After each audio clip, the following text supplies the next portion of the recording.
নমস্কার সবাইকে, গুলো মম এবং ডটার চ্যানেলে আপনাদের সবাইকে স্বাগতম। আজকে মা রান্না করেছিল ডিম দিয়ে চিচিঙ্গা ভাজি, আর অন্যদিকে মা রান্না করছিল মাসকালাই ডাল দিয়ে মাংস দিয়ে। এই ডালটা মা শাক বাটা দিয়ে রান্না করে। শাক বাটা হচ্ছে পেঁয়াজ, রসুন, তেজপাতা, তারপর হচ্ছে জিরা, শুকনা মরিচ, এগুলো ভেজে তারপর বাটা হয়, এক ধরনের মশলা। এই ডালটা শাক বাটা দিয়ে রান্না করলে খেতে খুবই সুস্বাদু হয়। অন্যদিকে আমি ভাত খাওয়ার আগে হচ্ছে গিয়ে এখানে শসা, পেঁয়াজ এগুলো দিয়ে সালাদ মাখিয়ে নিচ্ছিলাম, কারণ আমার ভাতের সাথে সালাদ খেতে খুবই ভাল লাগে। এবার গরম গরম ভাত আমি প্লেটে বেড়ে নিলাম, সাথে হচ্ছে গিয়ে চিচিঙ্গা ভাজিটা নিয়ে নিলাম।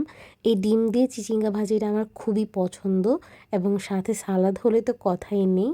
তো সাথে আরেকটা পেঁয়াজও নিয়ে নিয়েছিলাম, আমার আবার কাঁচা পেঁয়াজটা খুবই ভালো লাগে ভাতের সাথে খেতে। যাই হোক, চিচিঙ্গা ভাজি দিয়ে ভাত খাওয়া শেষ করে আমি পাতে ডালটাও নিয়ে নিলাম।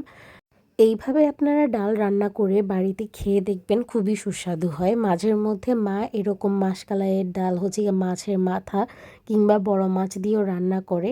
এবার ভাতটা মাখিয়ে ভালোভাবে সালাদ দিয়ে খেয়ে নিব। খাওয়া দাওয়া শেষ করে বিকালবেলা আমরা সাধারণত গির্জায় গিয়েছিলাম, কিন্তু গিয়ে দেখি যে গির্জাটা বন্ধ হয়ে গিয়েছে, কারণ আমাদের দেরি হয়ে গিয়েছিল যেতে যেতে। আসার সময় বেকারি থেকে টুকিটাকি জিনিসপত্র কিনে নিলাম। এই বেকারির কেক, তারপর বিস্কিটস অনেক মজা। তো এরপরে হচ্ছে গিয়ে আমরা হাঁটতে হাঁটতে বাড়িতে চলে আসলাম। আজকে এই পর্যন্তই। লাইক, কমেন্ট, শেয়ার করবেন। বাই বাই সবাইকে।